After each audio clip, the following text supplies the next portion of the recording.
नमस्कार, आदाब, सत श्री अकाल। मैं हूं आपके साथ ऋषभ चौहान। कहानियों का सिलसिला बदस्तूर बरकरार है। मैं आपके लिए एक और सच्ची घटना पर आधारित कहानी लेकर आ चुका हूं। लेकिन आज की कहानी को सुनने के बाद आप ये सोचने पर मजबूर हो जाओगे कि इस कलयुगी दौर में अगर भरोसा किया जाए तो फिर किस पर किया जाए, क्योंकि जब रक्षक ही भक्षक बन जाएंगे तो हमारे देश की जनता का क्या होगा। आज की कहानी क्राइम की जरूर है, लेकिन उस व्यक्ति पर आधारित है जिसे सरकार ने देश से क्राइम खत्म करने की जिम्मेदारी दे रखी है, जिसने जब वर्दी पहनी थी तो आपकी और हमारी रक्षा करने की कसम खाई थी। आज की कहानी एक इंस्पेक्टर की है जिसने एक लड़की के साथ 1000 किलोमीटर तक शर्मनाक हरकत की है। और जब ये पूरा मामला देश के सामने आया है तो काफी ज्यादा चर्चा का विषय बन गया है और मीडिया की सुर्खियों में छा गया है। इस कहानी को शुरू करते हैं, लेकिन कहानी को शुरू करने से पहले मैं आपको हमेशा की तरह जगह और किरदारों के बारे में बता देता हूं, जिससे आप बेहतर तरीके से पूरी कहानी को समझ पाएं। ये पूरी कहानी उत्तर प्रदेश के कानपुर जिले की है। ये पूरी कहानी 22 सितंबर से शुरू होती है। इस कहानी के अंदर जो पहला किरदार है वो एक लड़की है। इस कहानी के अंदर दूसरा किरदार इंस्पेक्टर गजेंद्र सिंह है। इस कहानी के अंदर तीसरा किरदार लड़की का भाई है। इस कहानी के अंदर चौथा किरदार महिला पुलिस कर्मचारी है। अब कानपुर के अंदर लड़की अपने परिवार के साथ में रहा करती थी, लेकिन लड़की का एक लड़के के साथ प्रेम प्रसंग था। वो काफी लंबे समय से एक लड़के को प्यार किया करती थी और उसके साथ रिलेशनशिप में थी। उसके परिवार वालों को भी काफी ज्यादा लड़की के इस रिश्ते के बारे में पता था। परिवार वाले अक्सर लड़की से रिश्ता खत्म करने के लिए कहते थे, जिसके चलते घर के अंदर लड़की और परिवार वालों के बीच काफी ज्यादा लड़ाई झगड़ा हुआ करते थे। घर में अक्सर कलह बना रहा करती थी। मगर 22 सितंबर के दिन लड़की अचानक से गायब हो जाती है। घर वाले हैरान परेशान कि आखिर जवान लड़की अचानक से कहां गायब हो गई। वो तुरंत उसके दोस्तों से संपर्क करते हैं कि लड़की कहीं उनके पास तो नहीं पहुंची। तो पता यह चलता है कि लड़की उनके पास नहीं है। घर वाले और ज्यादा परेशान। अब कुछ देर इंतजार करने के बाद पूरा परिवार पुलिस के पास पहुंचता है। पुलिस को जानकारी देता है और बताता है कि उनकी लड़की 22 सितंबर से गायब है और मिल नहीं रही है, ना ही घर वापस आई है। अब लड़की की गुमशुदगी का जब मामला आता है तो पुलिस तुरंत एक्टिव होती है, FIR लिखती है और पूरे मामले की जिम्मेदारी कैथफुलगंज चौकी इंचार्ज गजेंद्र सिंह को दे दी जाती है। अब तुरंत लड़की की जांच शुरू करते हुए कॉल को ट्रेस किया जाता है। तो पता यह चलता है 5 अक्टूबर को कि लड़की मुंबई के अंदर है। अब जब लड़की की लोकेशन मिल जाती है तो गजेंद्र सिंह अपनी महिला कर्मचारियों के साथ में एक गाड़ी से तुरंत मुंबई के लिए रवाना होते हैं। साथ में लड़की के भाई को भी वो ले लेते हैं। अब काफी ज्यादा लंबा सफर करने के बाद ठीक उसी लोकेशन पे पहुंचते हैं जहां पर लड़की की लोकेशन कॉल ट्रेसिंग के दौरान पता चली थी। अब वहां जाकर देखते हैं कि लड़की एक लड़के के साथ में होती है। लड़की अपने भाई को देखकर और पुलिस को देखकर काफी ज्यादा घबरा जाती है, मगर बताती है कि उसने शादी कर ली है और वो इसी लड़के के साथ में अब रहना चाहती है। मगर जब FIR पूरे केस में हो चुकी है तो पुलिस की जिम्मेदारी कि आखिर लड़की को उसके परिवार वालों को सौंपा जाए।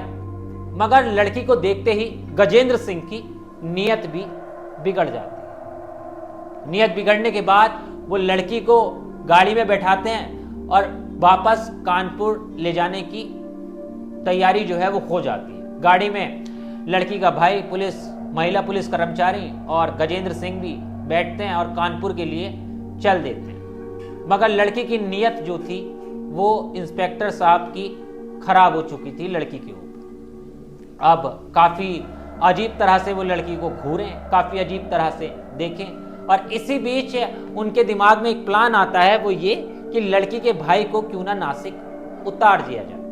वो एक गाड़ी के अंदर कहानी बनाते हैं, वो ये कि उन्हें कुछ और काम है, कहीं से किसी और को भी उन्हें उठाना है।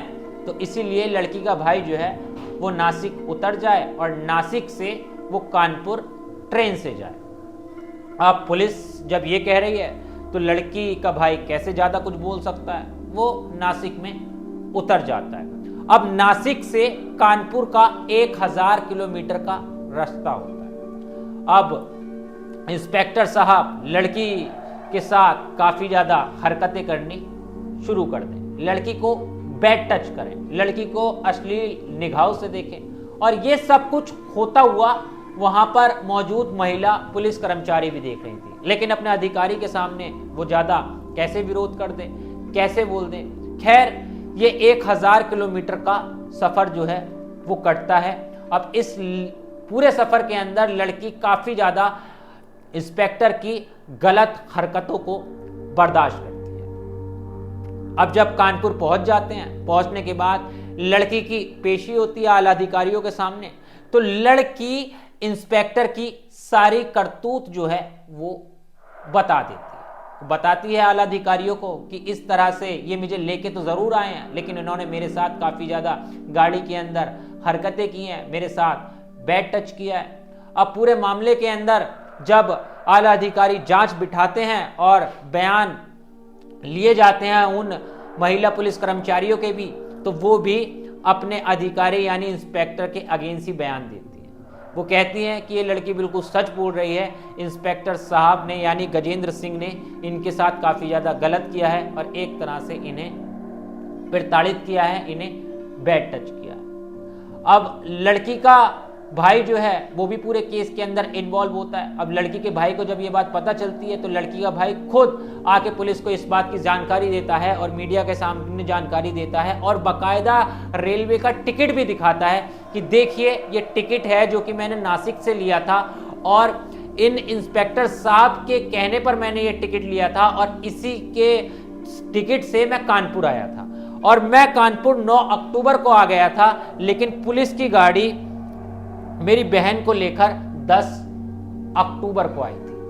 अब पूरे मामले में जो खुलासा हो जाता है, अब पुलिस का मामला, पुलिस महकमे पे लालछन लगने की नौबत आ गई। पुलिस के अधिकारी काफी ज्यादा हैरान कि देखिए किस तरह से रक्षक ही भक्षक बन रहे हैं। तुरंत उस दरोगा के खिलाफ कार्रवाई की जाती है और कमिश्नर अखिलेश दरोगा को सस्पेंड कर देते हैं। अब दरोगा तो सस्पेंड हो गए, उन्हें लाइन हाजिर जो है वो कर लिया गया।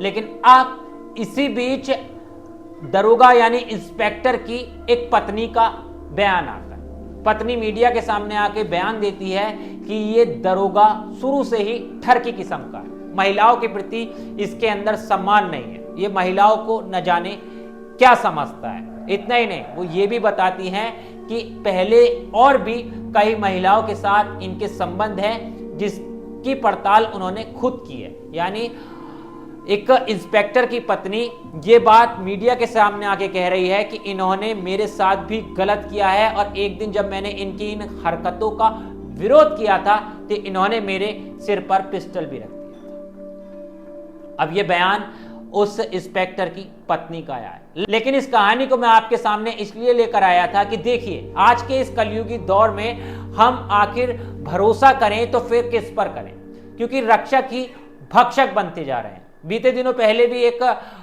कानपुर से ही पुलिस की एक ऐसी घटना आई थी जो कि काफी ज्यादा हैरान और परेशान करने वाली थी। 25 लाख के गहनों का पूरा ये मामला था और अब कानपुर से ही ये पूरी कहानी, ये पूरी घटना आई है जो कि काफी ज्यादा हैरान करती है। पुलिस पे भी कोई भरोसा अब कैसे करेगा, कोई अपने बच्चों को पुलिस के भरोसे कैसे छोड़ देगा। इस घटना के बाद कई सवाल भी उठ गए। मगर आपकी क्या राय है, आपके क्या विचार हैं, आप क्या सोचते हैं, एक बार कमेंट में जरूर बताना। और तमाम राजनीतिक, क्राइम और हॉरर स्टोरीज के लिए मेरे साथ जुड़ना मत भूलिए। मिलता हूं आपसे किसी और वीडियो में। जय हिंद।